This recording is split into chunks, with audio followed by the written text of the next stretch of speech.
There are certain silences in marriage that no one prepares you for, the kind that doesn't stem from anger or fatigue, but from a subtle disconnection you can't quite name. My husband and I weren't fighting. We didn't raise our voices. We still had dinners together, shared jokes, even touched hands across the table out of habit. From the outside, we were fine. Better than fine. We were that couple people looked at and quietly admired, stable, successful, unshaken. But there's a kind of emptiness that lives not in absence, but in repetition. I could recite his daily schedule by heart. I knew when he would call, what he'd say, how he'd say it. Predictability had become the language of our intimacy. And somewhere along the line, I stopped feeling truly seen. He still reached for me at night, but it was mechanical. Polite, like ticking off a box. There were no words, no questions, no lingering, no attention to the way my body breathed or didn't. I found myself looking in the mirror longer than I used to, choosing my clothes with more care, not for him, for something. I didn't yet understand when the message came that my stepfather was flying in from Portugal. I felt an unfamiliar rush. Not joy exactly, more like static across the skin. I hadn't seen him in years. He wasn't part of my daily rhythm. He belonged to another time, another version of me, one who still believed feelings could consume. My mother and he had divorced when I was 20, but we'd always kept a kind of quiet connection.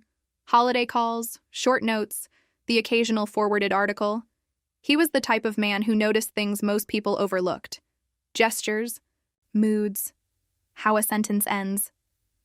The idea of him standing in my kitchen again, speaking in that slow, observing way of his, sent something warm and unwelcome coiling in my stomach. My husband, always practical, offered to pick him up from the airport. "You haven't seen him in forever," he said. "Why not invite him to stay the weekend?" I nodded, feeling the floor tilt slightly under me. When he arrived, it was raining. The kind of soft, persistent drizzle that makes everything look cinematic. He looked older, of course, but still had that posture. Shoulders back, gaze steady. He hugged me like someone measuring the space between past and present. "I almost didn't recognize you," he said. I smiled. That's what time does. He brought a bottle of wine from Lisbon and stories that stretched across countries. And years. At dinner, he listened more than he spoke, letting my husband carry the conversation. But his eyes found mine across the table when I laughed, and something old flickered between us. Something I hadn't felt in years. Awareness.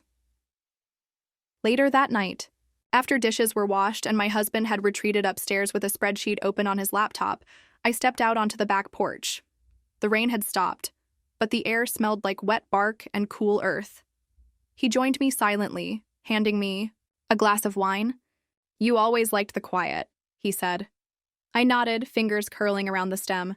"I still do, I just forget sometimes." He didn't say anything for a while. Then, "You look tired, not just physically." That caught me off guard. My husband never said things like that. He complimented my work, my ability to manage, my efficiency. But tired? Tired implied someone had been watching. "I am," I said finally. "But it's the kind of tired that doesn't go away after sleep." He turned to me, his gaze steady. "I know that kind." It wasn't flirtation. It wasn't a confession. It was recognition, and it hit me deeper than any compliment ever had. We stood there like that for a long time, in a silence that felt both dangerous and honest. When I finally went upstairs, my husband had already turned off the light. I undressed slowly, folding my blouse with unnecessary care. I reached for a nightgown I rarely wore, softer fabric, lower neckline, and caught myself in the mirror. The woman who looked back at me wasn't chasing anything, but she wasn't content to be still either. As I slid under the covers, I felt the weight of his presence still lingering on my skin.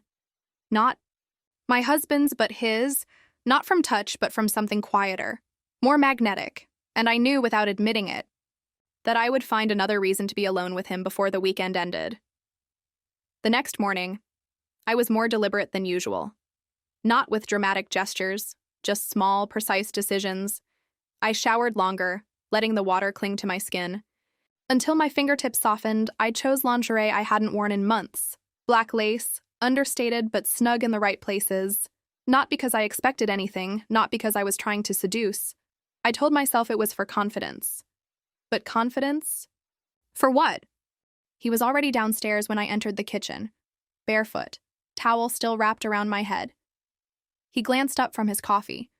There was no comment, no prolonged stare. Just a simple acknowledgement of my presence. And yet I felt it deeper than 1,000 words. We moved through breakfast with the ease of practiced strangers. My husband had left for work early, citing a meeting downtown. The quiet in the house felt thicker without him. My stepfather sat by the window, reading something on his phone, his glasses perched low on his nose. I poured myself coffee, but my hands were clumsy, awkward in a way I hadn't been in years, as if I were suddenly 17 again and seeing him through a different lens. "You always preferred mornings," he said, not looking up. I paused. "Not really anymore, but today feels different." That was the first crack, the first moment we admitted, even indirectly, that something was shifting. Around noon, I offered to show him the garden. He agreed, and we stepped out into the still wet yard, sunlight catching on the grass in sharp glints. Everything looked more vivid than it had in months. The lavender bushes had bloomed again. I hadn't even noticed. He moved slowly, more thoughtful than I remembered, pausing to touch leaves, to smell herbs. I watched him with a kind of distant envy. How he managed to engage with the world without rushing through it. When he stopped, in front of the small bench beneath the cedar tree, I joined him, sitting a little closer than necessary, not touching, just close enough to feel the edge of his breath when the wind shifted. He spoke about his time abroad, about places that sounded impossibly alive, markets in Morocco, slow drives through Tuscany. A week in Kyoto he described like a memory out of someone else's book. I listened, but my attention kept catching on the curve of his wrist, the steady rhythm of his voice, the space between his words. At some point, I asked, "Did you ever feel like you missed something by not settling down again?" His eyes turned toward me, not sharp, but unfiltered. Of course. But I learned to make peace with the version of love I could carry. I don't know what made me ask. "What kind was that?" He didn't answer immediately.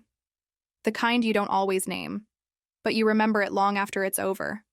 Something in my chest tightened, a pressure I hadn't felt since I was a girl, unsure whether it was longing or guilt or hunger. Back inside, the air felt heavier. I busied myself in the kitchen, not because there was anything to do, but because I needed something to hold. He came in behind me. I could feel his presence before he said a word. "You seem distracted." I turned around slowly. "I feel like I don't know what I'm doing anymore." We stood close, closer than people should when there's so much history between them. He didn't touch me, but his eyes asked permission I didn't know I'd already granted.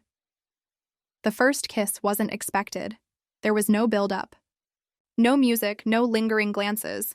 It was quiet, brief, but devastating in its clarity.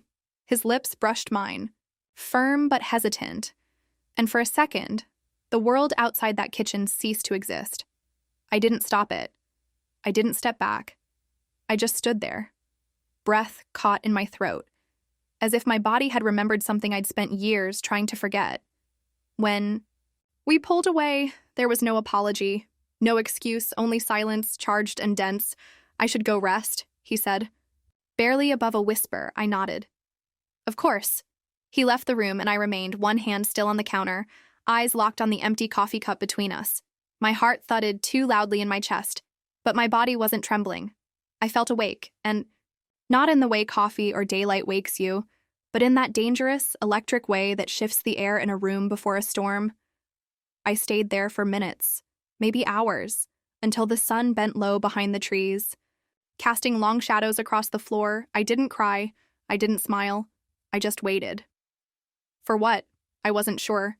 Maybe for the guilt to set in, but instead, all I could think about was the feel of his mouth, and how it wasn't nearly enough. That evening, the house felt altered. Not visibly, nothing was out of place, but something beneath the surface had shifted. Like a painting slightly askew on a wall, I walked through the rooms slowly, as if they could betray me with the memory of what had happened in the kitchen. The counter was wiped clean, the windows closed, the wine glasses from lunch rinsed and left to dry, nothing to point fingers, nothing that could be named, and yet everything felt changed. My husband came home just after 7. He kissed me on the cheek, asked if I'd eaten, and commented on the smell of rosemary in the hallway. I answered, nodded, made all the right sounds.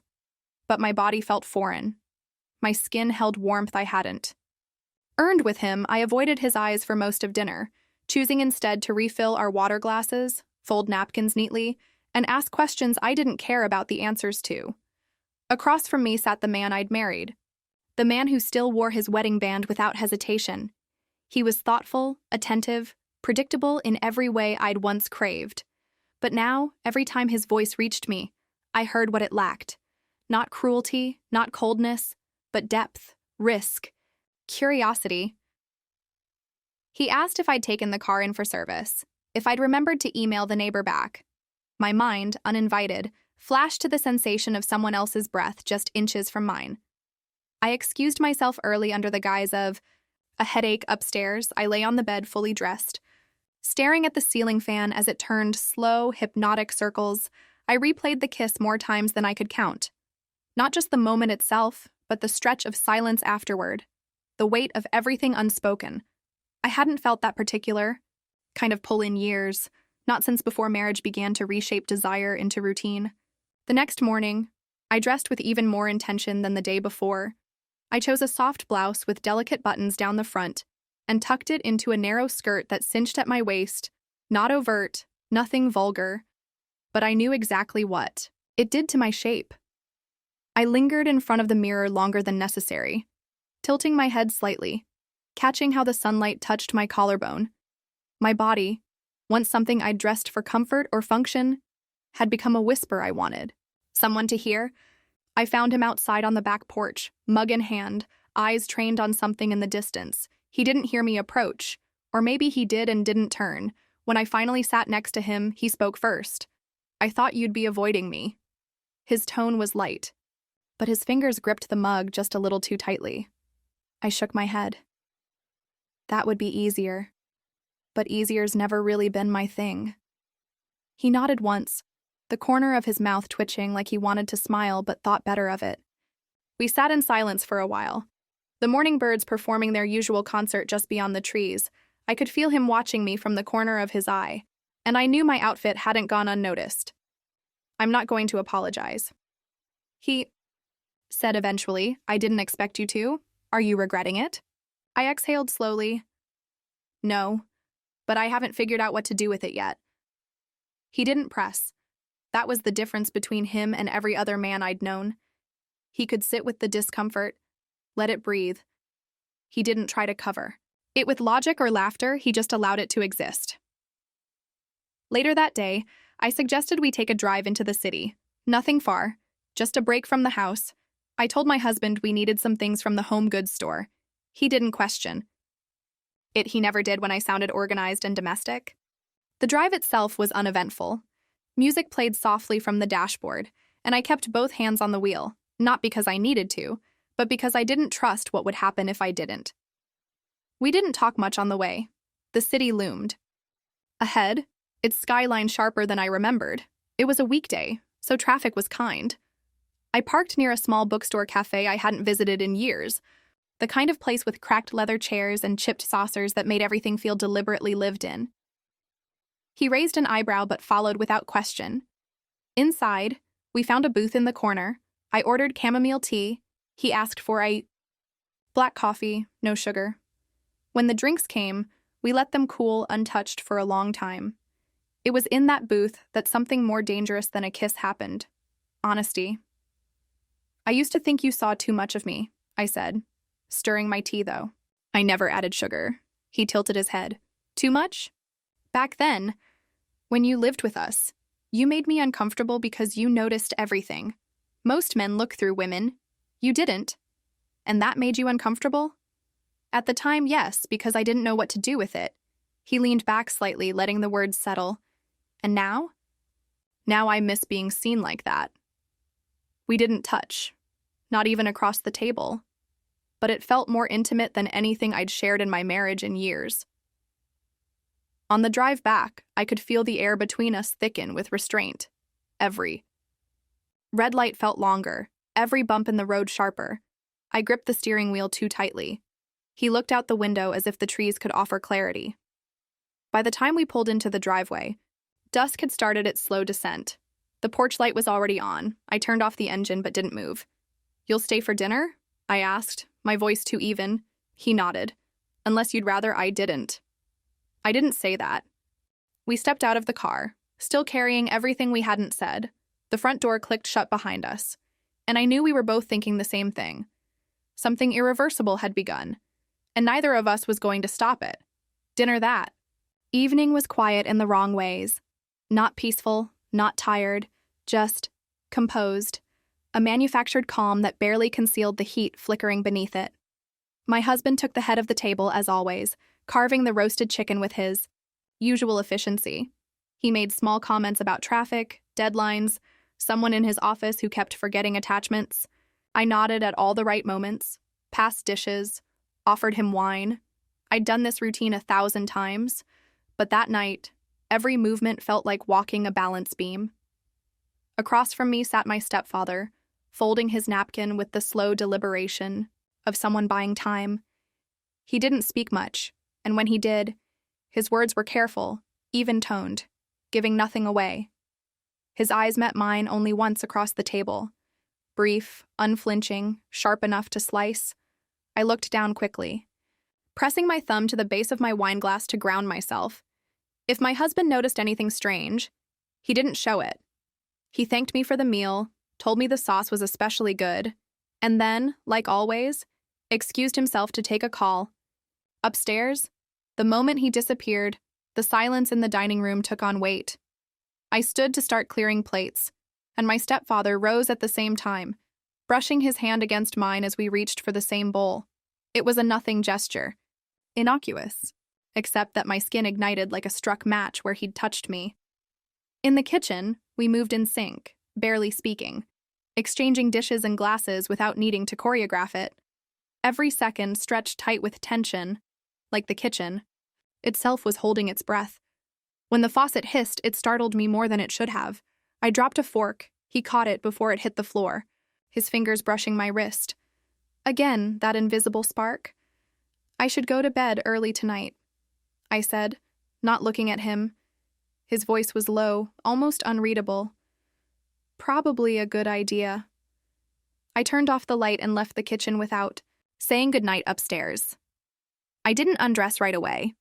I sat on the edge of the bed, the same edge I'd occupied every night for over a decade, and listened to the muffled hum of my husband's voice from the office across the hall. He was on another call, probably about numbers, deadlines, logistics, things he could control, things that made sense to him. I finally stood and unzipped my skirt, letting it fall in a silent puddle at my feet. The lace I wore underneath, black, again, felt like both armor and confession. I stood in front of the mirror, not for vanity, but for proof.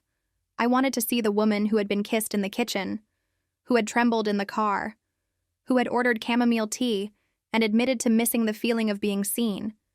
And she was there, not ashamed, not elated, just alive in a way she hadn't been in years. The next morning brought an unexpected complication. My husband came into the bedroom while I was still dressing, holding his phone with that slightly distracted smile he wore when he was about to make a proposal I wouldn't like but would probably accept. "I have to go upstate next weekend," he said. "Conference, 2 days." I nodded, pulling my blouse down over my hips. "Okay." He paused, watching me. "Why don't you come with me? It'll be boring, but at least it's out of town." I forced a smile. "You said yourself it'll be boring. What would I do?" "Sleep, order room service. You could use a break." That word, break, stung more than it should have. I almost laughed at how neatly he'd packaged my exhaustion. Maybe. "Let me think about it," I said, brushing past him toward the bathroom. Closed the door behind me and turned on the faucet to drown out my breathing. He meant well, I believed that. But his efforts arrived too late. Like watering a plant after it's already withered to dust, He was trying in his own way, but he still didn't see me. Not really. When I came downstairs, I found my stepfather reading at the kitchen table. He looked up, and something in his expression shifted. We didn't greet each other, didn't ask about sleep or coffee. We didn't need to. The air between us already carried every sentence we hadn't dared to speak aloud. "I want to take a drive today," he said, folding the newspaper. "Away from here, just for a bit." I looked over my shoulder, instinctively checking for the sound of footsteps upstairs. "Where to?" He shrugged. "Somewhere the phone won't ring?" It wasn't the words that moved me, but the weight in them, the quiet plea for space, escape, something beyond these walls and routines. We didn't tell my husband. I said we were picking up groceries. He nodded absently, already typing something. Into his phone. The drive was aimless by design. We headed west. Through neighborhoods I didn't recognize, then into open stretches of green where the trees arched like cathedral ceilings overhead. We found a small road I'd never noticed before. Unpaved, rough, lined with wildflowers and fences long abandoned. It led to a crumbling lookout point that overlooked a dried-out creek bed and a stretch of forest goldening at the edges. He parked. We didn't speak for several minutes. The air smelled of pine and dust. I rolled down my window, the breeze carried. The weight of late summer thick and slow. "This is better," he said. I turned toward him. "Then what?" "Then pretending this isn't happening." My pulse pounded in my throat. I looked down at my hands, folded too tightly in my lap. He reached over, not with urgency, not with force, and touched my wrist. "I'm not trying to push you, I just want to know I'm not the only one who feels this." "You're not." The words felt like opening a gate I'd held shut with my whole body. He moved closer, just enough to see my face more clearly. "I don't want to lie. But I can't pretend either. I'm tired of silences." And I, God help me, understood that more deeply than anything he'd ever said. When we kissed again, it wasn't sudden or accidental. It was deliberate, conscious, measured. His hand rested on my cheek, steady, warm. Mine curled around the fabric of his sleeve. We stayed like that, mouths barely touching, breath shared, longer than seemed reasonable for a moment so fragile. And when we pulled apart, I didn't feel shame. I felt certainty. But I also felt time ticking. I knew we couldn't sit there forever. I knew this car, this road, this day, none of it would wait. So I leaned back in my seat, eyes on the windshield. "We should head back." He nodded once. No arguments, no complaints, but the silence that followed us on the way home wasn't empty anymore. It was full of knowing. And it was only a matter of time before someone else would know too. Back at the house. Everything resumed its shape as if nothing had happened. The door closed with its familiar weight. The hallway lights hummed softly, casting their usual golden warmth on the floorboards. The sound of typing drifted down from the upstairs office. My husband was exactly where I'd left him, locked in the neat, compartmentalized world he trusted. Numbers, charts, meetings, everything had a place, but my body no longer belonged to that order. I excused myself and went upstairs to change. Not because I needed to, just because I wanted. A moment to stand alone in the dim light of our bedroom, staring at my own reflection. I didn't undress all at once. I peeled each layer carefully, as though I were examining what parts of me still belonged to the woman I had been a month ago. A week ago, even this morning, there was something deliberate in how I chose my new outfit. Not overly sensual, not careless either. A deep burgundy blouse with an open neckline, sleeves rolled up just enough to show the curve of my forearms. Slim dark jeans, no jewelry. I left my hair loose, tucked behind one ear. I didn't want to look dressed up. I wanted to look like myself, but the version of me I wanted him to see. When I came back downstairs, my husband was still in his office, now on a video call, headphones pressed to his ears, voice low and contained. I passed by the door without pausing. I didn't knock. He didn't notice. The kitchen was empty. My stepfather wasn't there. I found him outside on the back patio, sitting on the wide wooden step just beyond the sliding door. A cup of coffee cooling beside him, untouched. He was looking at the trees like they might answer a question he hadn't yet asked aloud. He didn't turn when I slid the door open. Didn't speak. I sat next to him without a word, leaving enough space for air to move between us, though I could feel the pull of him like static. "I dreamed about you," he said suddenly. His voice was quiet, not confessional, just real. What kind of dream? The kind where I wake up and still feel it. I stared ahead, watching a single leaf spin down from a high branch. My hands were folded in my lap, my thighs were pressed together, my heart beat low, steady, louder than it should have. I think about you more than I should, I admitted. He exhaled slowly, as if that gave him permission to breathe. And what do you do with that? I wear it under my clothes, I said. Everywhere I go. The air shifted after that. The light dulled, as if even the sun had paused to listen. I stood and walked down the 2 steps onto the lawn, needing the distance, needing to feel my feet on something real. He followed a second later. We walked in silence toward the garden path, past the sleeping rose bushes, past the little bench beneath the cedar tree. It was here, in this quiet patch of late afternoon, that everything broke open again. I don't remember which of us moved first, only that his hand found my waist, fingers, steady through the fabric of my shirt, and that I leaned forward at the same time he did. It wasn't desperate. It wasn't sweet. It was something entirely different, a collision of withheld want, anchored in the knowledge that this wasn't supposed to happen again, and that it would. The kiss wasn't like the first one. It was deeper, slower, more certain. He pulled me closer, and my fingers tightened around the back of his neck, feeling the rough edge of stubble, the warmth of his skin. I could hear my own breath. I could hear his. I could feel everything we hadn't said pouring into the space between us. There was no rush to stop, no gasp of guilt, just the strange, beautiful quiet of 2 people finally allowing themselves to feel without boundaries.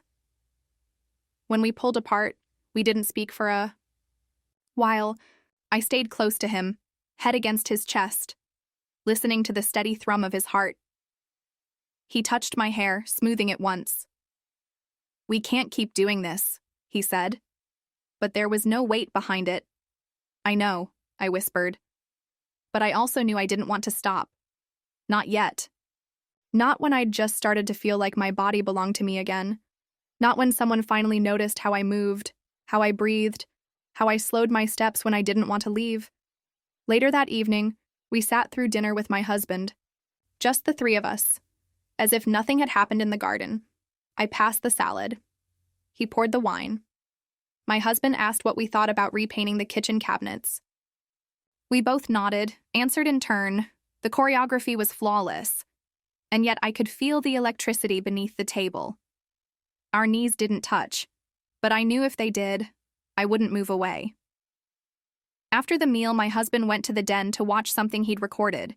I stood in the doorway with a dish towel in one hand and watched the 2 men in my life living under the same roof, breathing the same air. One of them loved me out of loyalty. The other wanted me because he couldn't help it.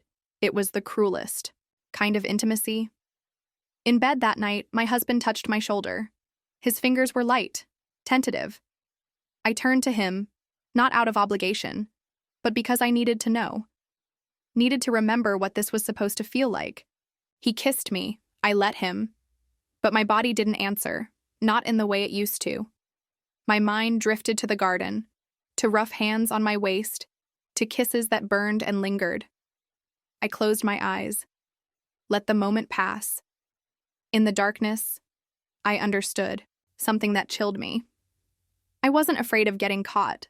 I was afraid I wouldn't. The following days unfolded with deceptive calm.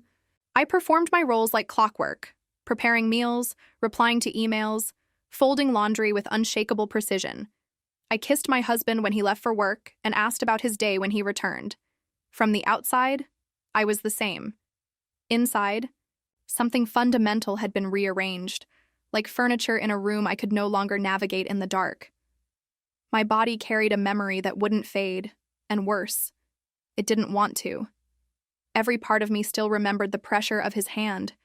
At my waist, the deliberate slowness of his breath, the warmth between his fingers and the small of my back. These weren't just moments. They had become sensations that stayed with me like perfume on skin. I felt them in the quiet of the afternoon, in the stillness before sleep, in the absence of everything else. He didn't initiate anything after that second kiss, neither did I, not physically. But we orbited each other constantly, in the way his gaze lingered when I walked into the room, in how I found reasons to be alone in the garden or the laundry room, places he might also happen to pass through. There was an invisible thread stretched tight between us, humming with tension. It wasn't neediness, it wasn't romance, it was recognition. Then came the shift I hadn't anticipated. My husband, without warning, began to notice me again. Not in grand ways, not in declarations or surprises, but in small, unsettling acts of attention.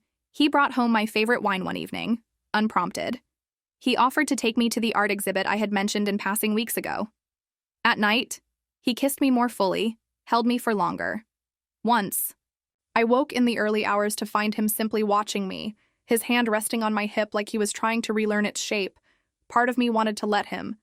Another part, the part that had reawakened under someone else's touch, remained still. It was during breakfast on a Thursday that he said it. "You've been distant lately." The spoon in my hand hesitated above the yogurt bowl. "Just tired," I replied. "You're not just tired. You're somewhere else." I didn't answer. He didn't push, but I felt it in the room after that, an awareness creeping in, slow and invasive. My husband was noticing the cracks.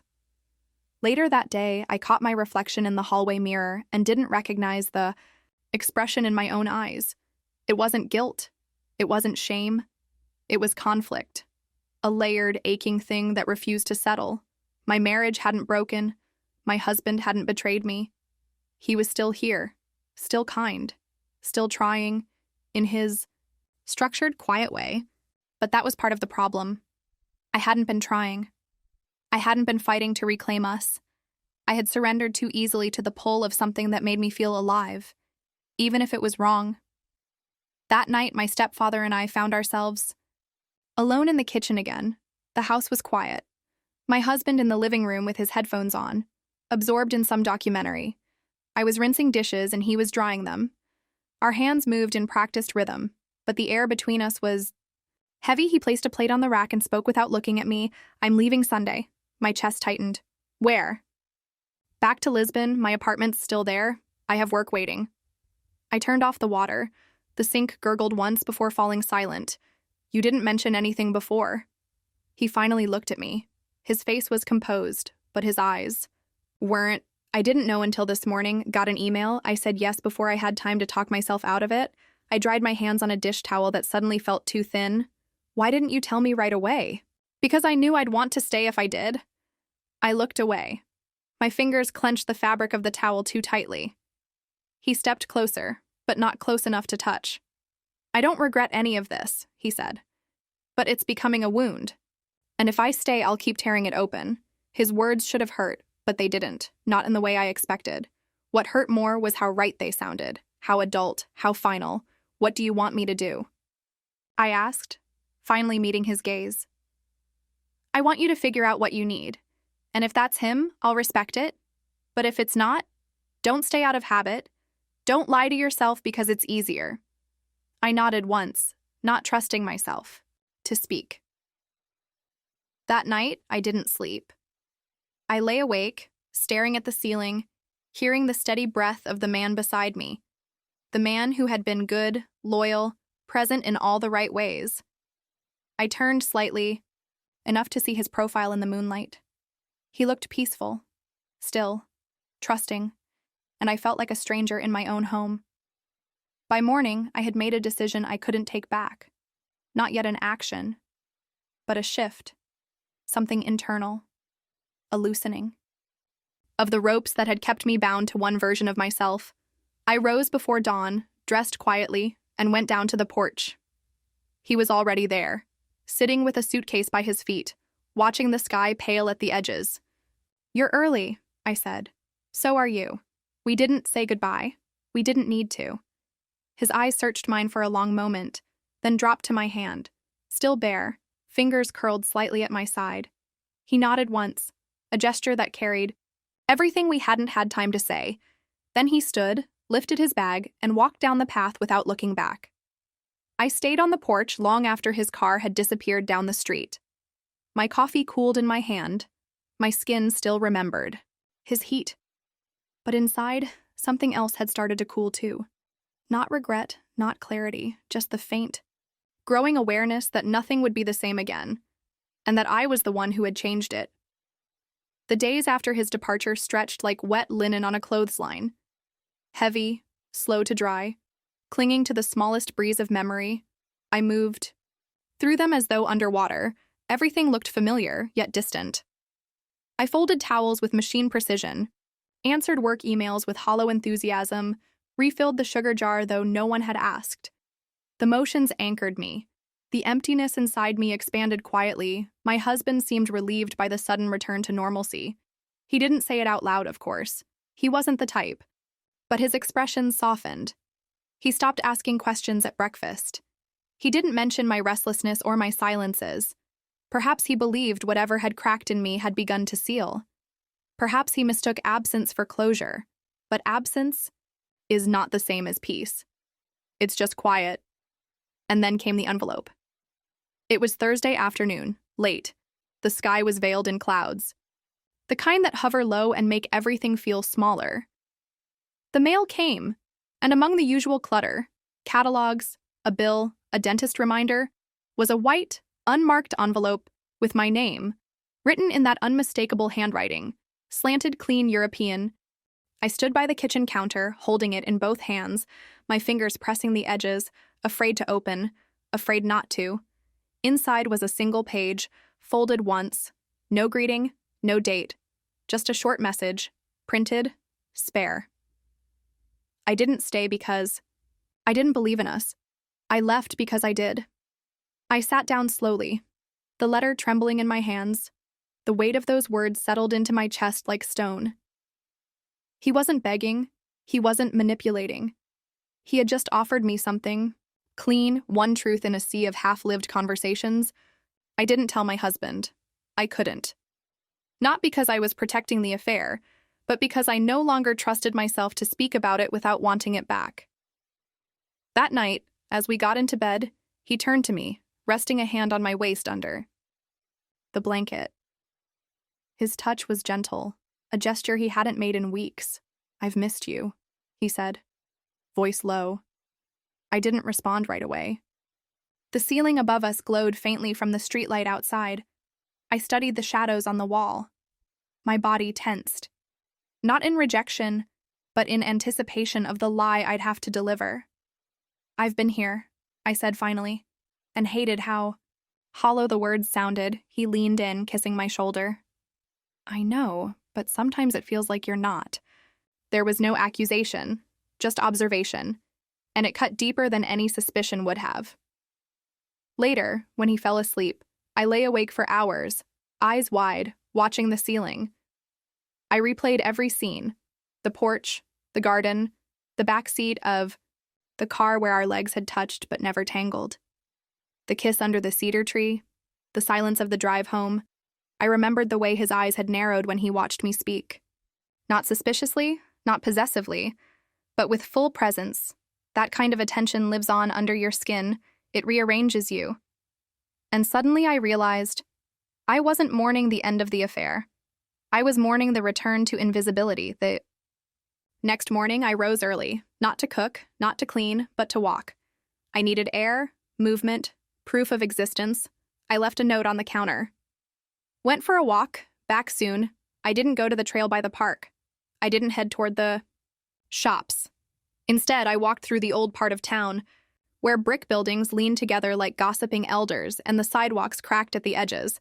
I passed a closed cafe with dusty chairs still stacked inside, a thrift store window full of clocks, all telling different times. I ended up at a small train station I hadn't meant to find. I stood there, watching people board the morning line, each with a destination, each certain of where they needed to be. I hadn't felt that certainty in years. I sat on a bench and stared at the tracks until my coffee went cold in my hands. I didn't want to run. I didn't want to abandon my life. I just wanted to feel, truly feel, that I had a choice in it. That evening, my husband suggested we go away together. Maybe next weekend, just the two of us. That place you liked near the lake. I nodded, grateful for the thought, but something inside me recoiled. The idea of returning to a place filled with old memories, pretending to carve new ones on top. It felt like burying still warm embers under snow. I'll check my schedule, I said, and left it at that. He kissed me goodnight, lips brushing my temple. I lay in bed long after the lights were out, replaying the line from the letter. I left because I did. That sentence unraveled in my mind like thread, pulling at everything I had thought was neatly stitched. I turned it over again and again, not for hope, not for regret, but because it reminded me what it felt like to be wanted with such clarity that someone was willing to walk away, just to protect what he felt, and it struck me. My husband had never fought for me. Not really. He had preserved me, sheltered me, lived beside me. But the man who kissed me beneath the trees had seen the storm in me and stepped into it. I didn't.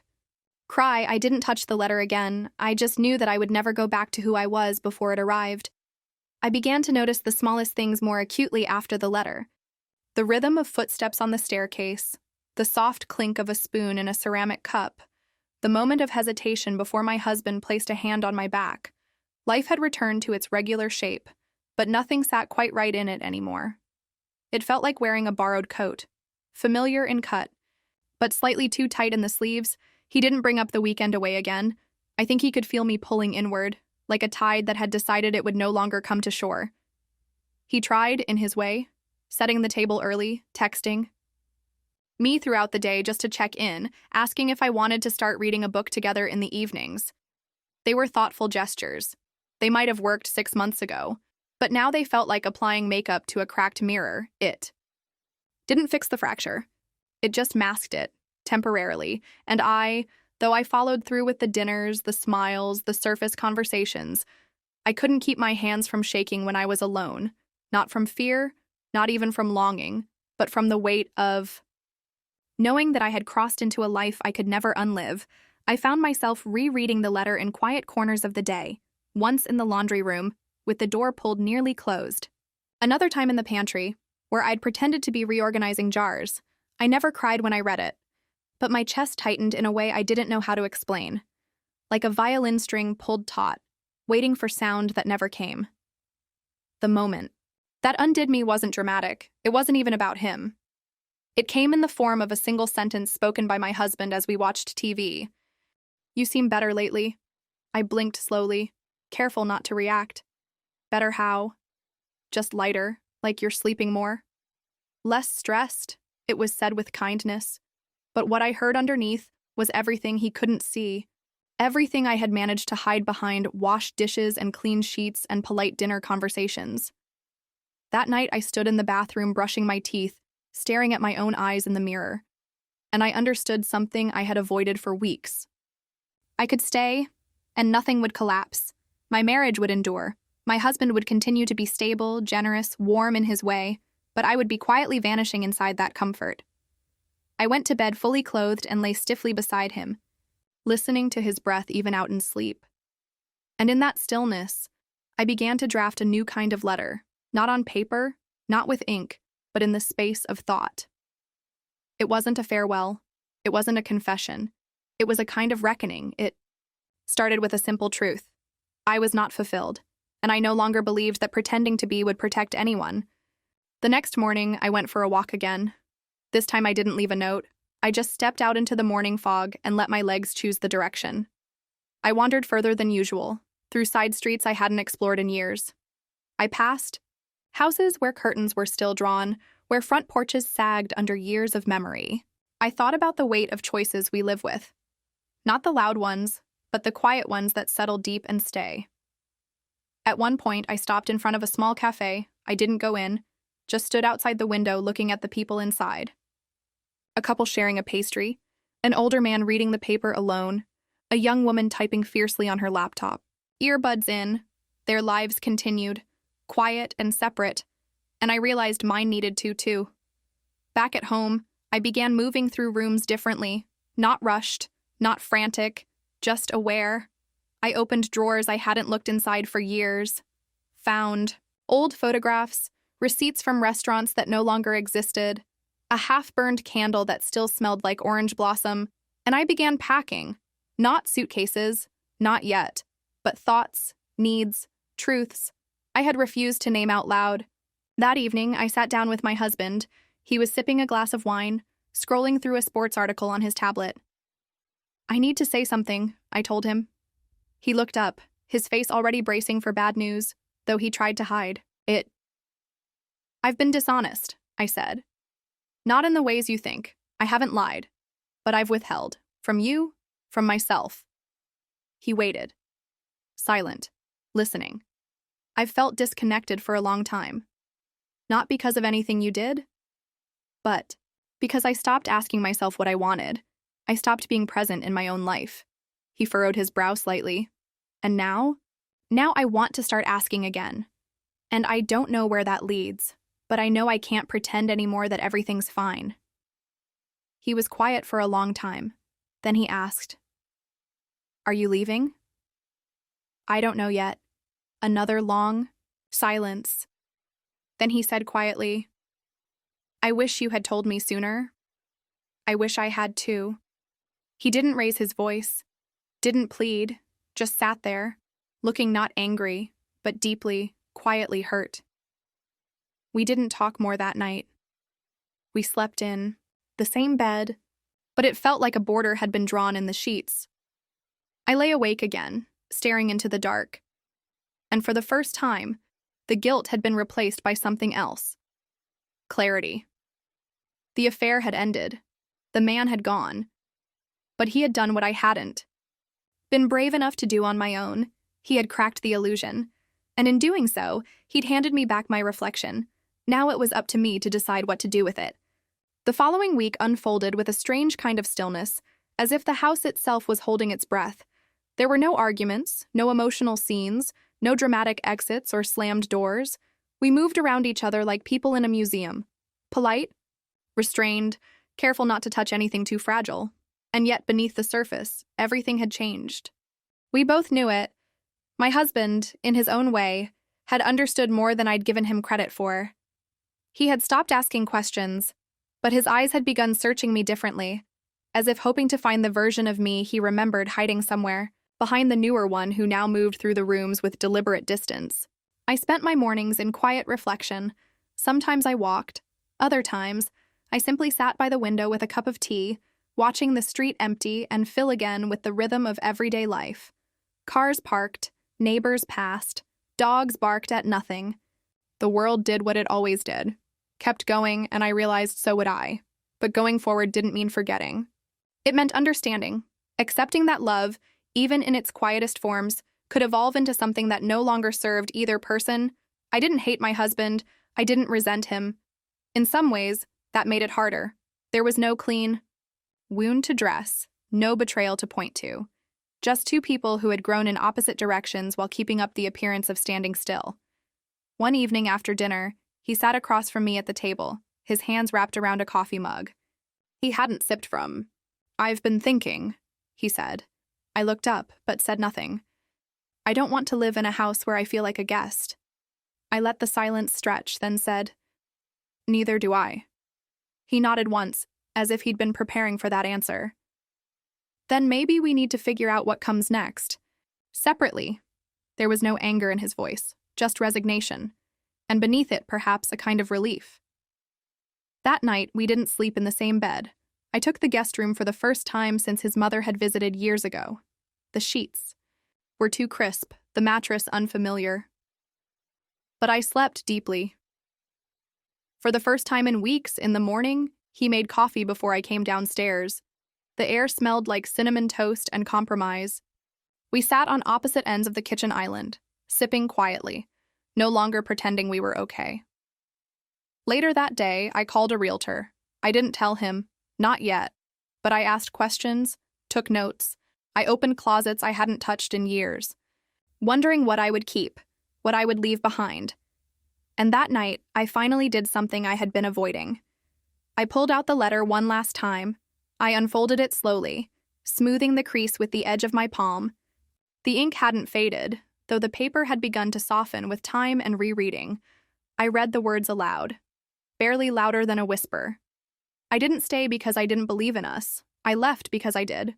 I folded it again, not into an envelope, but into a small, worn square I placed in the back of my journal, not because I needed to hold on to him, but because I needed to hold on to who I was when I read it the first time.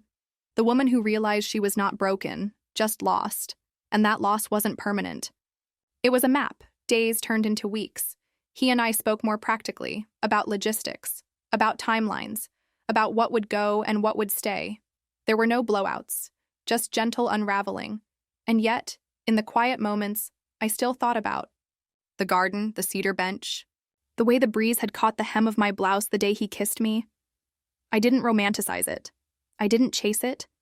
But I honored it, because that kiss hadn't destroyed anything. It had revealed something. That I was still capable of wanting, still capable of being wanted. The final morning before the movers arrived, I stood in the doorway of what had once been our bedroom. The bed had been stripped, the furniture, tagged with stickers for sorting.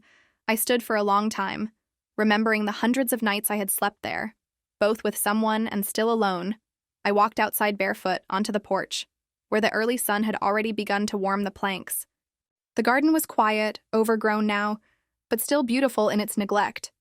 I sat on the bench beneath the cedar, the same one where I'd once pressed my lips to a man who had, without knowing it, changed the trajectory of my life.